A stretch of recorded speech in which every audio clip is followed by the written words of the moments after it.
যে ডিম যেখানে সেখানে নষ্ট করবেন না, এই বুদ্ধিজীবীদের মাথায় ডিম ভাঙুন, বুঝিয়ে দিন এরা সমাজ বিরোধী। আমার মনে হয় এই যে অপরাধ বেড়েছে সমাজে, অপরাধীদের পেছনে এই কমিউনিস্টরা, এই বুদ্ধিজীবীরা চিরদিন দাঁড়িয়েছে। ডিম ছোড়বার জন্য ইনস্টিগেট করছেন সাধারণ মানুষকে। ওই যে বললাম যে গুন্ডাদের ভাষা যদি সরকারের ভাষা হয়ে যায় তাহলে মুশকিলের। সরকার গুন্ডা দমন আইন আনছে, আসলে গুন্ডা দমন আইন নিয়ে এসে বিরোধীদেরকে গ্রেপ্তার করবে, আর সরকারের মুখের ভাষা গুন্ডাদের মতো হয়ে যাচ্ছে।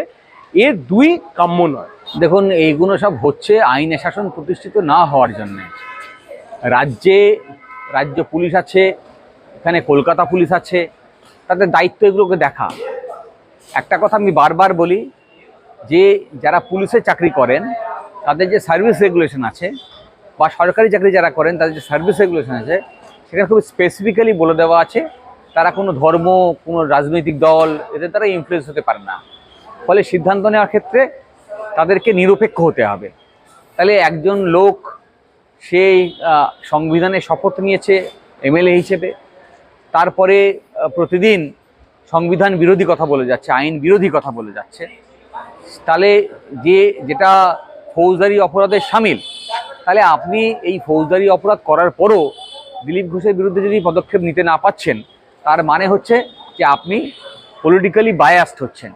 তাহলে আমি কলকাতা পুলিশের যারা উচ্চপদস্থ অফিসার আছেন, সে ডিরেক্টর জেনারেল পুলিশ হতে পারে বা এখানে কমিশনার পুলিশ হতে পারে, তাদের সকলেকে অনুরোধ করব যে আপনারা আপনাদের যারা অফিসার্স আছেন নিচুতলায় তাদেরকে বলুন যে যেখানে থানায় কেস রুজু করতে হয় সেখানে যাতে আইন মেনে কেস রুজু করে, যাতে এই ধরনের ঘটনা না ঘটে পুনরাবৃত্তি, যাতে এই ধরনের অপরাধ যারা করছে তারা অপরাধ বন্ধ করে।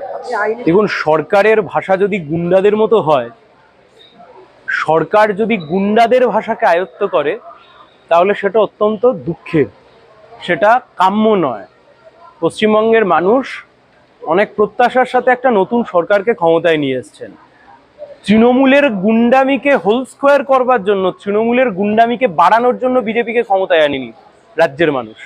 কিন্তু এটা সত্যি, যারা আমরা বামপন্থীরা তারা আমরা জানতাম যে বিজেপি ক্ষমতায় আসলেই তাদের যে আসল রূপ, নখ দাঁত যা আছে তা বের করে খিঞ্চাবে। স্বাভাবিকভাবে দিলীপ ঘোষ বা তাদের যা রুচি, সেই রুচি অনুযায়ী তারা কথা বলছেন। ডিম ছোড়বার জন্য ইনস্টিগেট করছেন সাধারণ মানুষকে। ওই যে বললাম যে গুন্ডাদের ভাষা যদি সরকারের ভাষা হয়ে যায় তাহলে মুশকিলের। সরকার গুন্ডা দমন আইন আনছে, আসলে গুন্ডা দমন আইন নিয়ে এসে বিরোধীদেরকে গ্রেপ্তার করবে, আর সরকারের মুখের ভাষা গুন্ডাদের মতো হয়ে যাচ্ছে। এ দুই কাম্য নয়। সোশ্যাল মিডিয়ায় একটি ভিডিও ভাইরাল হয়েছে যেখানে দেখা যাচ্ছে একজন বিজেপি নেতা একজন বয়স্ক মানুষের উপরে ডিম থেরাপি করেছে। সাধারণ মানুষ রুখে দাঁড়িয়ে তাকেই পেরিয়ে দিয়েছে যে কেন এটা করলেন আপনারা বয়স্ক মানুষ। পশ্চিমবঙ্গের রাজনীতিতে তো এটা কাম্য নয়। পশ্চিমবঙ্গের রাজনীতিটাকে যেভাবে তৃণমূল কলুষিত করেছিল, সেই কারণেই তো তৃণমূলের বিদায় ঘণ্টা বাজিয়েছে মানুষ। কিন্তু তৃণমূলের বিদায় ঘণ্টা বাজিয়ে বিজেপিকে ক্ষমতায় নিয়ে এসছে তো এই একই কাজগুলো আরো বড় আকারে করবার জন্য নয়। তারা ক্ষমতায় নিয়ে এসছে পশ্চিমবঙ্গের বুকে নতুন কিছু করবার জন্য, যা কিছু ভুল তাকে সেখান থেকে রাজ্যকে এগিয়ে নিয়ে যাওয়ার জন্য। কিন্তু হচ্ছে আসলে অন্য বিষয়। দেখুন, আপনারা নিশ্চয়ই খেয়াল করেছেন, আমাদের নেতারা যখন কোচবিহারে গিয়েছেন, কোচবিহারের শীতলকুচির গোসাইহাট, সেখানে হাট থেকে যখন একজন সাধারণ আমাদের পার্টি কমরেড ফিরছেন, তাকে পিটিয়ে খুন করা হয়েছে, তার পায়ে ক্ষতবিক্ষত করা হয়েছে, মুখে অ্যাসিড, সেটাই বলছি, মুখে অ্যাসিড ছোড়া হয়েছে। সেখানে আমাদের নেতৃত্বরা যখন দেখা করতে যাচ্ছিলেন তাদের উপরে ডিম ছোড়া হয়েছে। এখন কথা হচ্ছে, কোন কারণে ভাই তুমি ডিম ছুটছো? ডিম ছোড়া তো কখনো আইনের শাসন হতে পারে না।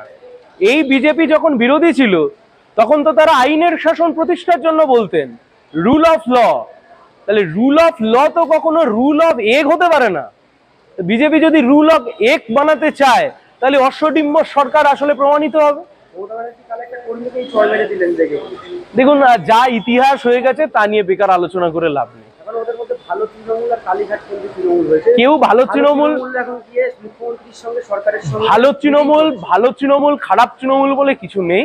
যা আছে আসলে গোটাটাই বিজেপির আশীর্বাদ ধন্য, আরএসএস এর আশীর্বাদ ধন্য তৃণমূল। এতে কোনো ভালো খারাপ নেই। ওই কালীঘাট তৃণমূলই ভালো তৃণমূলের নাম করে তৃণমূলকে এখনো টিকিয়ে রেখেছে।